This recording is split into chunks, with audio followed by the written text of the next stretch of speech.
Fe nhw I Shaun Pinney, yn cynrychiol I Castell Howell, a rwy'n swyddog cynllunio a marchnata. O ddydd I ddydd, mae'r job yn ymrwyo gymaint. Ni'n mynd o wneud bwydlenni I gwesteion, gweithio gyda ysgolion, campaigns marchnata. Mae'r swydd yn amrwyo sy'n gymaint, llai beth gweud beth fi'n wneud o fore tan diwedd y dydd.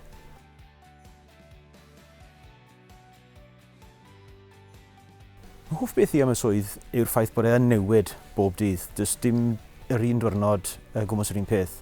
Felly dechrau ar dydd Llun yn gwneud bwydlen, a wedyn erbyn diwedd yr wythnos, falle ni'n gweithio arno campaign I hyrwyddo bwyd newydd sy'n dod allan. Yn y byd creadigol, mae cael rhywbeth gwahanol I weithio arno mae'n exciting iawn.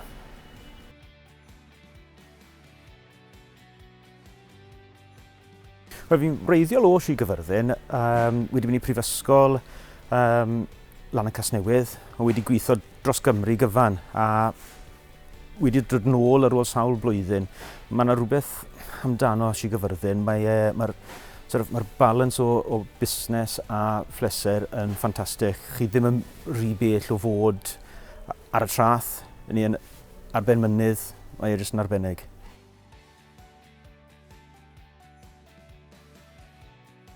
Fi wedi dewis sector bwyd fel gyrfa gan I fod mor eang. Mae yna eisiau gymaint ymrywiaeth o bethau I wneud. Ni'n hyrwyddo products newydd, suppliers newydd, a mae'r pwyslais ar cyflenwyr lleol yn cael I wthio. Mae pobl yn hoffi'r ffaith bod nhw'n prynu'n lleol.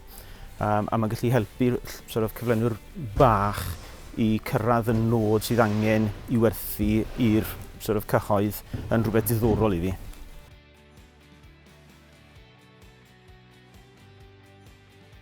Mae Castell Howell yn lle arbennig I weithio.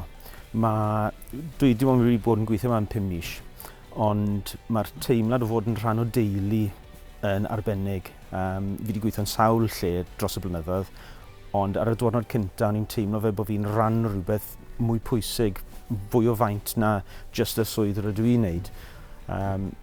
Ni gyd yn gweithio fel un teulu, un tîm arbennig o dda.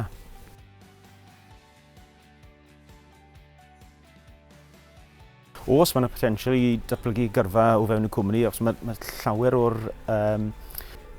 cyfrwyddwyr wedi dechrau ar y siop waith, really, o stack o shelves, a wedi gweithio un yn lan. Mae'r cwmni yn annog hynna, really. Maen nhw'n hoffi pobl sydd gyda etheg gwaith da. A os maen nhw'n gweld bod yr etheg gwaith yn iawn, mae yna potensial I chi just dringo lan y ladder.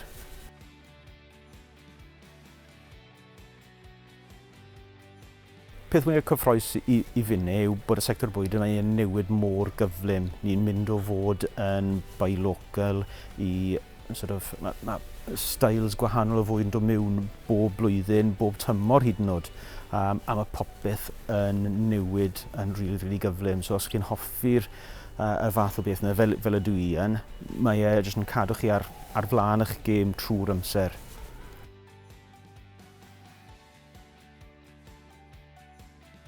Yn tip I ar gyfer rwy'n sy'n dechrau I gyrfa, byddwn i'n gweud, yw trial I gorau. Gofyn cwestiynau I pobl os ydych chi'n deall rhywbeth.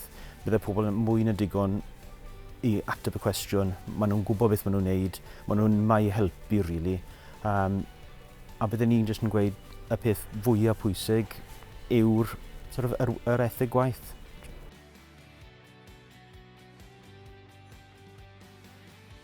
Mae'r sgiliau iaith Gymraeg wedi helpu un swyddi ym mhob swydd wedi cael.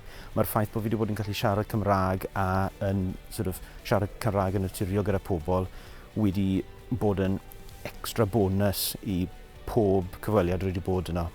Mae'n gallu siarad gyda cleiented yn Gymraeg yn helpu nhw, achos ambell weithiau maen nhw'n teimlo'n anghyfforddus yn siarad yn Saesneg.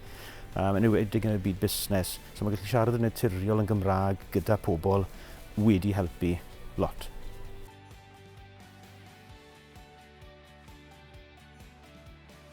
Mae manteision o gweithio sigar yn eang iawn.